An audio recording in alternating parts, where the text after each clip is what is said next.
ছাত্র জনতার আন্দোলনের মুখে ভারতে পালিয়ে যাওয়া শেখ হাসিনার বিচারে বেশ কিছু পরামর্শ দিয়েছেন সাবেক প্রধান বিচারপতি সুরেন্দ্র কুমার সিনহা।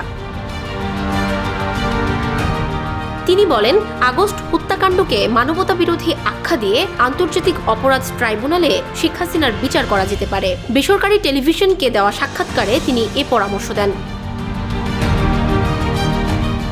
শেখ হাসিনা যাতে অন্য কোথাও পালাতে না পারে সেজন্য ভারতের প্রধানমন্ত্রীকে চিঠি দিয়েছেন বলেও জানান এসকে সিনহা। একই সঙ্গে তিনি শেখ হাসিনাকে বাংলাদেশে সোপর্দ করারও আহ্বান জানান। সাবেক এই প্রধান বিচারপতি বলেন, হাসিনা বিচার বিভাগকে সম্পূর্ণ পঙ্গু করে দিয়েছে। বিচার বিভাগকে পুরোপুরি স্বাধীন ও প্রভাবমুক্ত করতে পারলেই হয়রানি অনেকাংশে কমে যাবে। দুঃখজনক হলেও সত্য, কোনো জুডিশিয়াল একাডেমি বাংলাদেশে নেই।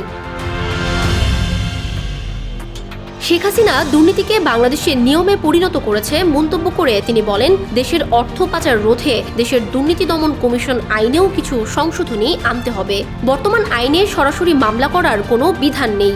যে আইন আছে তা একেবারেই যুগোপযোগী নয়। টাকা ফেরত আনতে গেলে আইনে পরিবর্তন দরকার। এ সময় তিনি প্রফেসর ডক্টর ইউনুসকে অনুরোধ করে বলেন, তোষামোদকারীদের বিরুদ্ধে তিনি যেন ব্যবস্থা নেন। 2017 সালের 11 নভেম্বর তৎকালীন সরকারের নানা ষড়যন্ত্রের মুখে পদত্যাগ করেন প্রধান বিচারপতি সুরেন্দ্র কুমার সিনহা। সংবিধানের 16 সংশোধনী বাতিলের রায় নিয়ে ক্ষমতাসীন আওয়ামী লীগ এবং সরকারের কাছ থেকে প্রচণ্ড চাপের মুখে তিনি পদত্যাগ করেন।